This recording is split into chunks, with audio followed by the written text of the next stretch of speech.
Good evening. You're with us on DD India. Welcome to Express News, where we update you with the top 100 news of the day from across the country and the world in a quick, succinct manner. I'm Tanvi Taneja. Let us start. Prime Minister Narendra Modi launched PM Ayushman Bharat Health Infrastructure Mission in Varanasi. It aims to strengthen the critical healthcare network from village to block to the district level to the regional and national level in the next 4 to 5 years. The Prime Minister also inaugurated various developmental projects worth around 5,200 crore rupees for Varanasi. The Prime Minister remarked that today there is a government at the centre and in the state which understands the pain of the poor, the downtrodden, the oppressed, the backward and the middle class. The Prime Minister said that there are three major aspects of the Ayushman Bharat Health Infrastructure Mission to address the different gaps in the health sector of the country. The first is related to the creation of elaborate facilities for diagnostics and treatment. The second aspect of the scheme is related to the testing network for the diagnosis of the disease. The third aspect is the expansion of the existing research institutions that study pandemics. Prime Minister highlighted the employment potential of these measures and said that the PM Ayushman Bharat Health Infrastructure Mission along with health is also a medium of Atmanirbharta. The Prime Minister said that holistic healthcare focuses on wellness along with health. Earlier, Prime Minister Narendra Modi inaugurated 9 medical colleges in Siddharthnagar, UP. These 9 medical colleges are in the districts of Siddharthnagar, Etah, Hardoi, Pratapgarh, Fatehpur, Devariya, Ghazipur, Mirzapur and Jaunpur. The Prime Minister remarked that with the creation of 9 new medical colleges, about 2,500 new beds have been created. New employment opportunities have been created for more than 5,000 doctors and paramedics. The Second Army Commanders Conference 2021 started in New Delhi today and will culminate on 28 October 2021. Army Commanders Conference is an apex-level biannual event which is held in April and October every year. The apex leadership of the Indian Army will brainstorm on current and emerging security and administrative aspects to chart the future course of action for the Indian Army. Addressing the Army Conference, Raksha Mantri Rajnath Singh said that India's defence exports have grown by 334% in the last 5 years, and now India is exporting to more than 75 nations. Our export performance is a strong indicator of the quality and competitiveness of our defence products. Union Home Minister Amit Shah was in Srinagar on the last day of his visit to J&K. He inaugurated or laid foundation stones for a plethora of development projects, including a medical college in Handawada and road projects with cumulative length of 295 kilometers in J&K. He also handed over land allotment to the JSW Group to set up a manufacturing unit of color-coated steel in the valley. Amit Shah also handed over appointment letters to Kashmiris, including Hindu migrants, under the rehabilitation scheme. Nearly 3,000 youth will benefit under this scheme. Amit Shah handed over keys of two-wheelers to beneficiaries under the Mumkin scheme. The scheme enables skill development of the youth. He also gave certificates to women entrepreneurs under the Tejaswini scheme. Amit Shah also handed over certificates to beneficiaries from nomadic communities as part of the implementation of the Forest Rights Act of 2006. In order to bring about a white revolution in the Union Territory, the Home Minister gave certificates to women dairy farmers. The aim is to double the milk production in the state. To further speed-track financial inclusion in the region, the Home Minister handed over certificates to beneficiaries of Aadhaar-enabled payment systems as well. Later in the evening, Union Home Minister Amit Shah witnessed the Shikara festival at the Dal Lake in Srinagar. Lieutenant Governor Manoj Sinha and Union Minister Jitendra Singh were also present with him. India's most prestigious film awards, the 67th National Film Awards, were presented today at a ceremony in New Delhi. Awards were conferred by Vice President M. Venkaiah Naidu.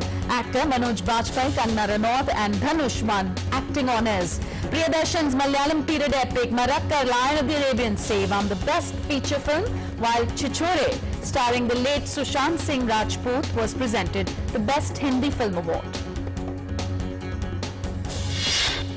Veteran actor, superstar Rajinikanth was honoured with the prestigious Dadasaheb Phalke Award for his outstanding contribution to the world of Indian cinema. Thanking the government for the award, Rajinikanth dedicated this award to his mentor, Shri K. Balachandar.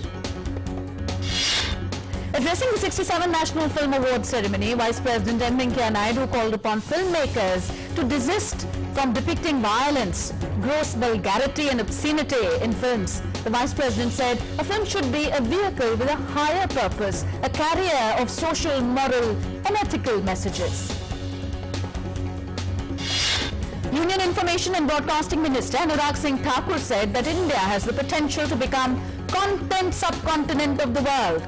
The Union Minister also added that single window clearance system is being introduced for the cinema industry so that film producers in India or abroad don't face any problem. He further said that despite corona crisis, Indian cinema set an example for the world. Union Minister for Education and Skill Development and Entrepreneurship, Dharmendra Pradhan, launched second phase of Mahatma Gandhi National Fellowship, a 2-year-long fellowship conceived to create opportunity for the young, dynamic individuals to contribute to enhancing skill development at the grassroots level. Finance Minister Nirmala Sitharaman chairs a meeting to review the progress of capital expenditure, implementation of infrastructure projects and asset monetization plans with the Ministry of Civil Aviation and Department of Telecommunications. The Finance Minister asked Ministry of Civil Aviation to ensure that more projects are grounded and capex spending in fiscal year 2023 is substantially higher than the present estimated target. She also asked Department of Telecommunications to expedite digital expansion plans of the entire Northeast with a focus on aspirational districts. Union Minister of Power and New Renewable Energy R.K. Singh launched the Green Day Ahead Market, a marketplace for trading of renewable power on a day-ahead basis through video conferencing. The GDAM will enable the accomplishment of India's green targets and facilitate the integration and expansion of green energy in an efficient, competitive, sustainable and transparent manner. Union Minister of Road Transport and Highways Nitin Gadkari attended a program to launch world's first instant advice app, Consult. The program was also attended by Niti Aayog CEO Amitabh Kant and INB Secretary Apurva Chandra and CEO of Editorj Tech Vikram Chandra.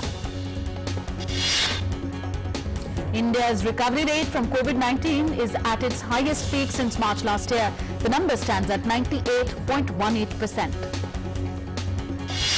The recovery of 18,762 patients in the last 24 hours has increased the cumulative tally of recovered patients so far to 3,35,67,367.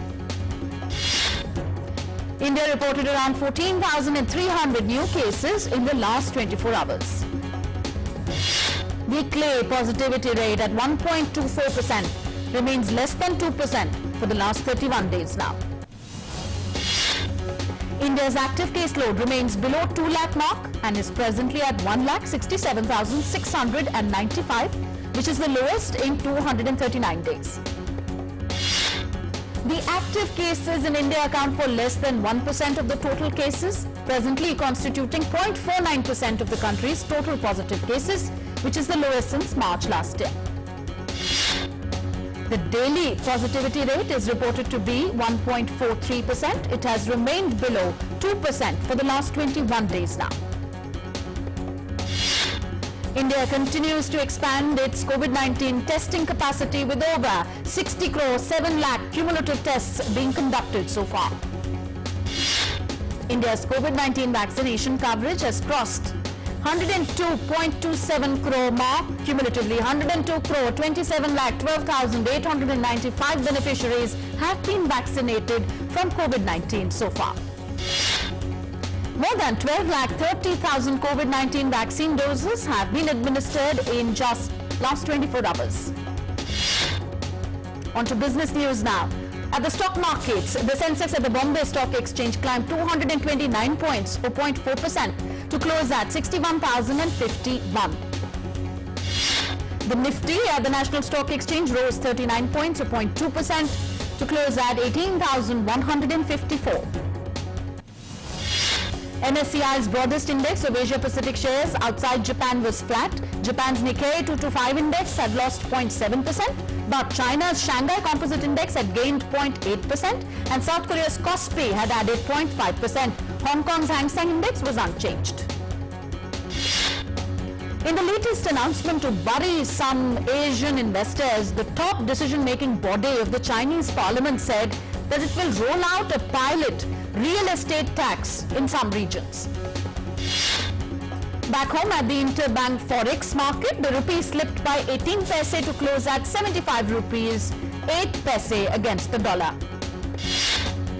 At the multi-commodity exchange, gold had gained 279 rupees to 48,076 rupees per 10 grams. Silver gained by 400 rupees to settle at 66,056 rupees per kilo. Crude oil prices have risen by 84 rupees to reach 6,367 rupees per barrel. RBI Governor Shaktikant Das said that risk-based internal audit system for commercial banks was strengthened in January this year. The Enforcement Directorate ED provisionally attached the property of Jayashri Thakur, the former ADM of Bhagalpur, under the PMLA 2002 in a disproportionate assets case. The assets are worth 6.85 crore rupees. The world continues to fight COVID-19. Global COVID-19 cases crossed 24 crore 45 lakh, while recoveries stand above 22 crore 15 lakh. COVID-19 has claimed more than 49 lakh 66,000 lives across the world, with the United States of America having the highest death toll. So, the United States of America continues to be the worst affected nation with the disease of COVID-19, where the number of cases have crossed 4 crore 63 lakh, while the death toll in that country remains above 7 lakh 56,000.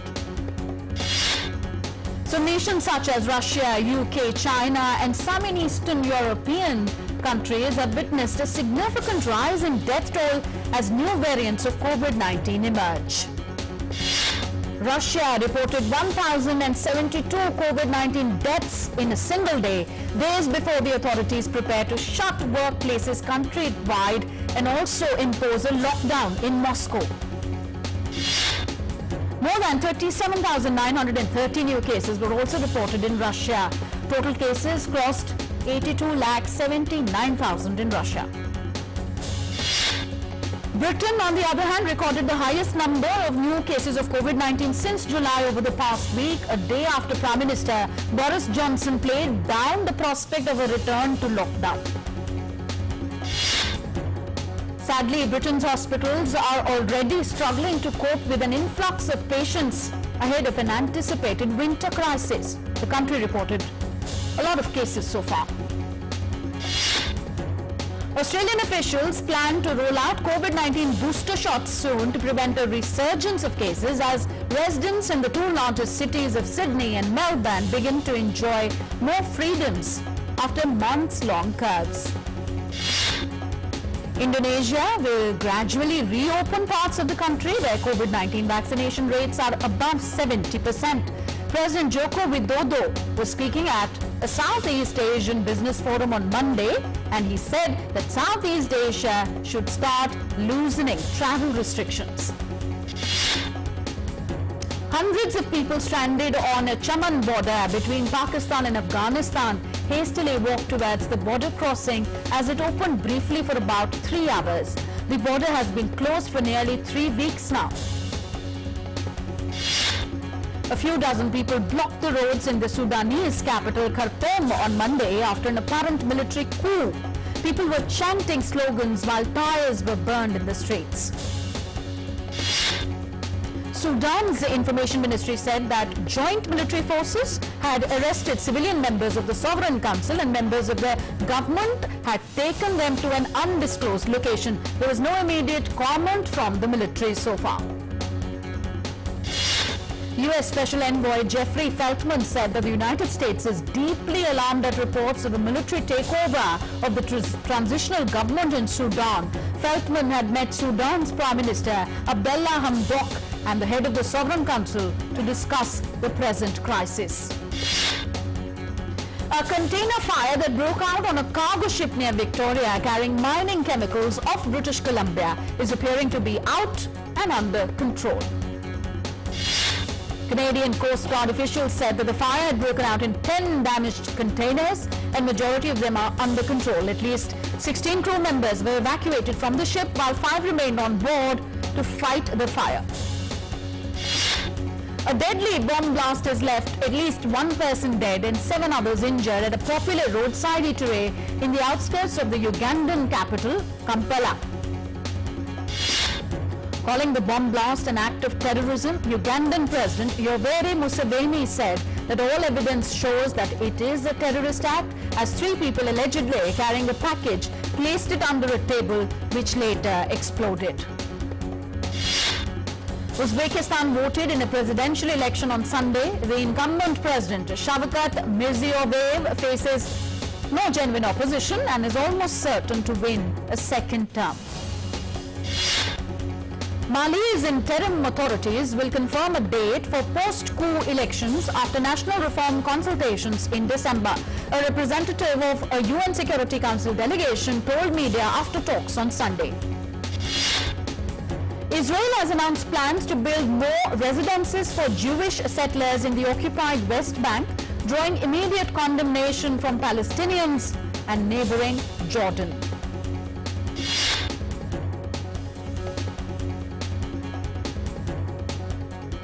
The announcement to build more residences for Jewish settlers in West Bank came on Sunday as Israel published tenders for about 1,300 new settlement homes which are on land that Palestinians want for a future state.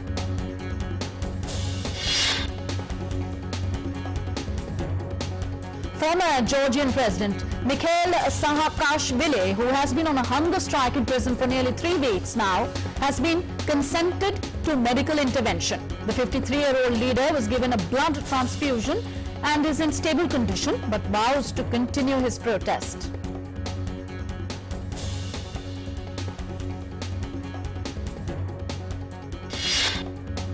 Hundreds of people from opposition party in Georgia also staged a protest near the jail on Sunday, demanding the former Georgian president Mikhail Saakashvili to be moved to the hospital.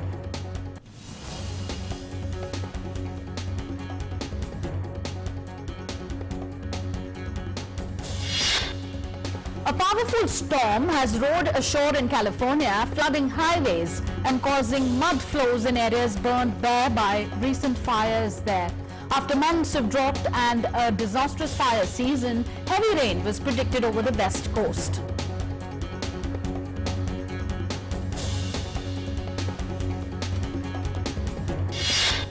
In San Francisco, winds over 50 miles per hour gusted through the city and triggered severe power outages around the capital. According to the forecast, they will gradually shift southwards across central California.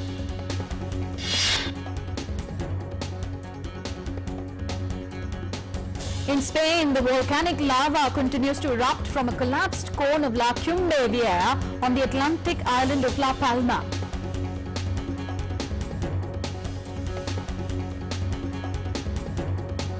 La Cumbre Vieja volcano in Spain has disrupted normal life on the Spanish island. The lava has reached more than 850 hectares of farmland and residential areas.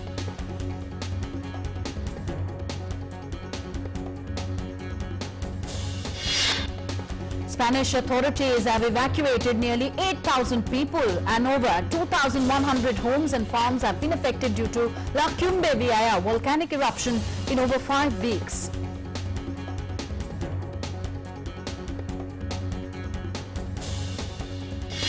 Mexico was seen getting ready and all decked up for the traditional Day of the Dead celebration with colorful and decorative altars.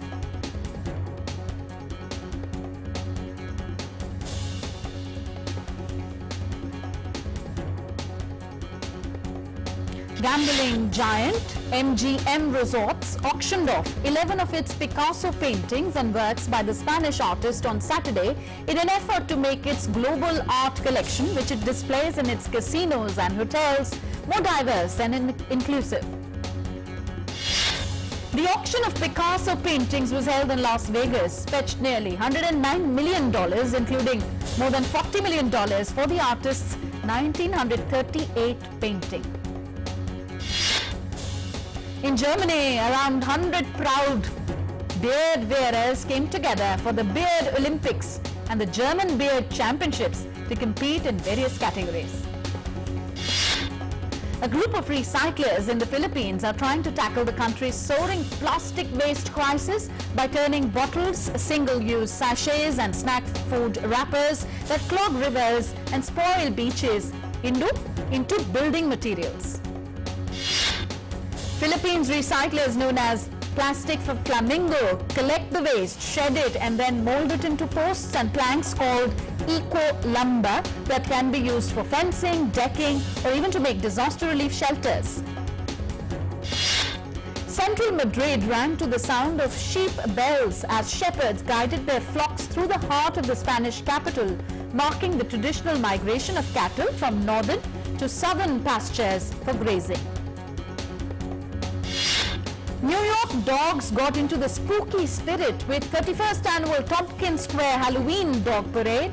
Hundreds of pups donned costumes ranging from Spider-Man to the Pope and paraded before thousands of spectators.